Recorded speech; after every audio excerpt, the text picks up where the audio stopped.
La méthode Pomodoro, c'est sûrement la superstar des techniques de productivité actuellement. On la retrouve partout, sur des vidéos YouTube, sur des articles de blog, sur les réseaux sociaux, sur des sites web. Partout, on entend parler de cette méthode Pomodoro, on la partage, on la repartage comme sûrement l'une des méthodes les plus connues et les plus efficaces de productivité. Pourtant, il y a encore autant de monde, et c'est sûrement ton cas, qui ont des problèmes de productivité et qui n'arrivent pas à se concentrer, même en utilisant cette méthode Pomodoro. Peut-être que c'est parce que la méthode Pomodoro, elle fonctionne pas en fait. Salut à toi, bienvenue, je m'appelle Céline Delucas, je suis coach de mémoire et maître international de mémoire. Si tu es là, c'est sûrement parce que tu as envie, toi aussi, d'augmenter tes performances cérébrales et toi aussi d'être plus performant en termes de mémoire, de productivité, d'organisation, de concentration. Donc si c'est le cas, abonne-toi à la chaîne parce que c'est ici que tu vas avoir tous les secrets, que tu vas avoir toutes les techniques pour que ce soit le cas et que tu sois au courant à chaque fois qu'une vidéo sort avec un nouveau secret. N'oublie pas également de laisser un j'aime à cette vidéo et un commentaire si la vidéo te plaît ou si le concept, le sujet te plaît et de me partager un petit peu potentiellement des suggestions de vidéos que tu pourrais avoir. Et enfin, n'oublie pas de regarder la description parce qu'il y a peut-être des choses qui pourraient t'intéresser et qui sont gratuites. Aujourd'hui, on va parler d'un monstre sacré de la productivité qui s'appelle la méthode Pomodoro. Si tu connais pas la méthode Pomodoro, c'est une technique de productivité qui est vieille comme la mort et qui a pour principe que tu dois travailler sur une tâche à la fois pendant 25 minutes et qu'après 25 minutes, tu fais une pause de 5 minutes et puis tu te remets au travail. Tu fais ça 4 fois de suite et puis tu fais une pause de 30 minutes. Cette méthode, elle vient de Francisco Cirio, qui est non pas un psychologue ni un neuroscientifique, mais un développeur qui, à la fin des années 80, a mis au point cette méthode. Un Italien qui a basé le nom de cette méthode Pomodoro sur le fait que la Pomodoro, c'est une petite tomate minuteur qu'on utilise en cuisine, très connue, surtout en Italie. Et donc, en fait, il a basé cette méthode-là sur ce nom-là. Il a mis au point cette méthode Pomodoro avec ce système des 25 minutes qui a été adopté, réadopté, rechangé, retransmis et qui aujourd'hui est une méthode à succès, une méthode ultra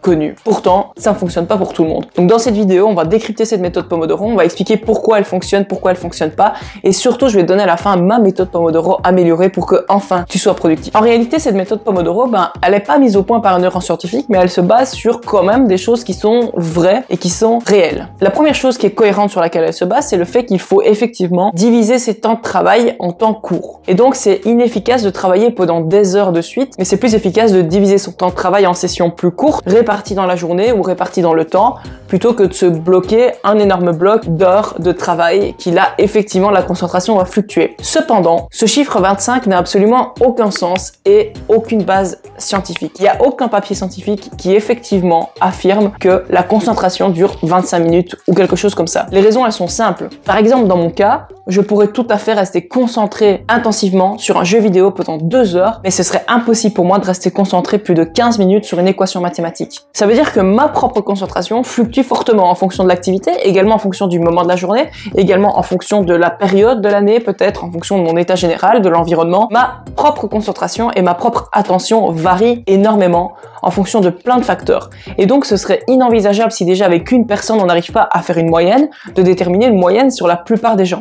Donc, c'est impossible de déterminer cette moyenne, bien qu'on a des tendances sur des travaux intensifs, mais le 25 minutes, il ne repose absolument sur rien. En fait, le 25, il est juste sexy et séduisant quand on parle d'une méthode. Parce que, si on avait dit 30 minutes, ce serait pas assez intéressant, 30 minutes, ce serait trop vague. Si on avait dit 27 ou 24, ce serait un peu trop faux. Donc, 25, c'est juste parfait, comme si c'était la moyenne de concentration qui en fait n'est pas réelle. Bien sûr, il y a des tendances et donc il y a des tendances sur des durées de concentration, mais ça on en reparlera juste après dans la méthode améliorée Pomodoro. La deuxième chose qui a du sens dans cette méthode, c'est le fait de travailler sur une tâche à la fois. Effectivement, le multitâche, il ne fonctionne pas, mais on parlera ensemble d'une méthode multitâche qui fonctionne, mais ici c'est pas le lieu de la vidéo.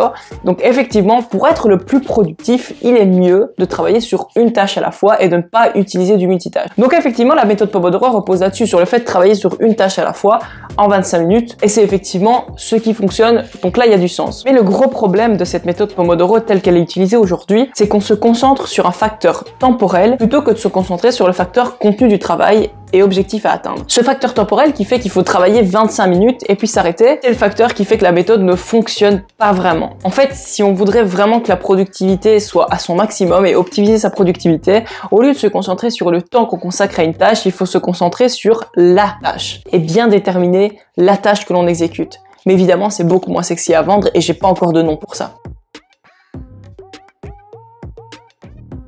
Donc en fait, comment est-ce qu'on va utiliser cette méthode Pomodoro améliorée? Quand vous avez quelque chose à faire, un travail à exécuter, vous devez vous concentrer sur la tâche et non pas le temps nécessaire pour la réaliser, bien que ça intervienne. En gros, vous avez un travail à réaliser. Si vous êtes étudiant, c'est peut-être un devoir à remplir, c'est peut-être un cours à étudier, un chapitre à étudier, un livre à lire. Si vous êtes entrepreneur, c'est peut-être un blog à monter, un article de blog à écrire, des vidéos à tourner, des clients à appeler. Si vous êtes salarié, c'est peut-être un dossier à faire, un rapport à rendre à votre patron.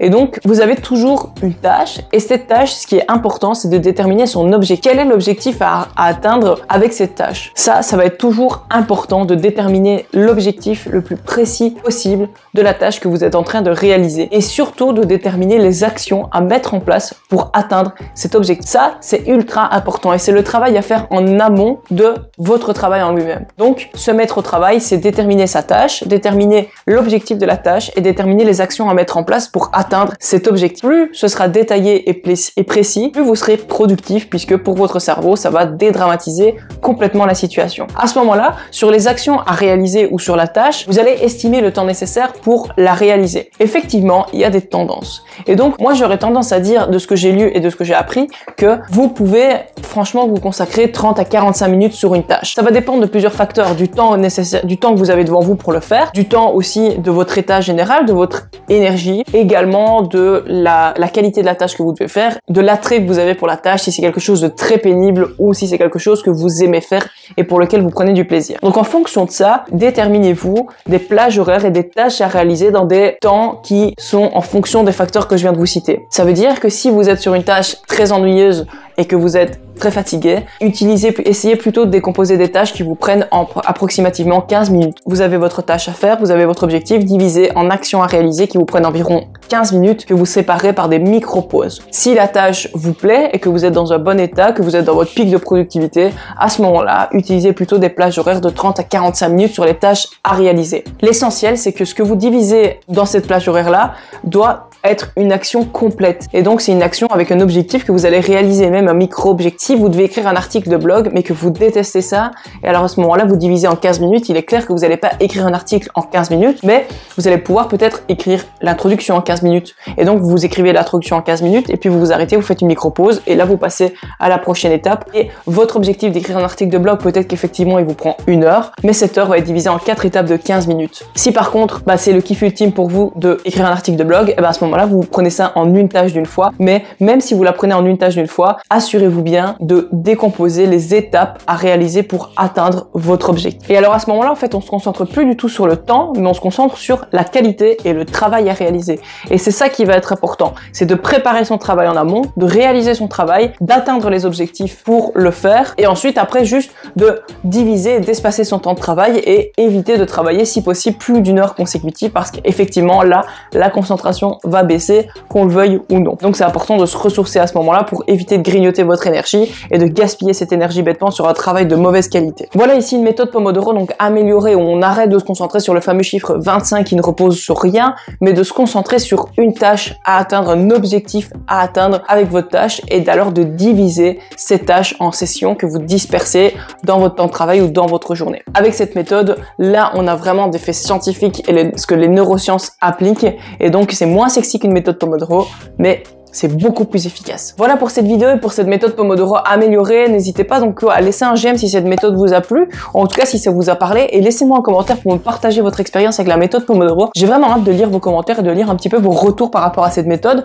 Est-ce que la méthode Pomodoro fonctionne avec vous très bien? Est-ce que vous trouvez que c'est pas nécessaire d'utiliser la méthode améliorée, ou au contraire, est-ce que vous avez eu des problèmes avec cette méthode? Et enfin, n'oubliez pas de vous abonner à la chaîne pour avoir plus de conseils, plus de secrets qui arrivent régulièrement sur la chaîne pour vous aussi être productif, mieux mémoriser, être plus concentré et passer réellement votre performance cérébrale au niveau supérieur. Merci à vous en tout cas d'avoir assisté à cette vidéo. On se retrouve très vite. Ciao!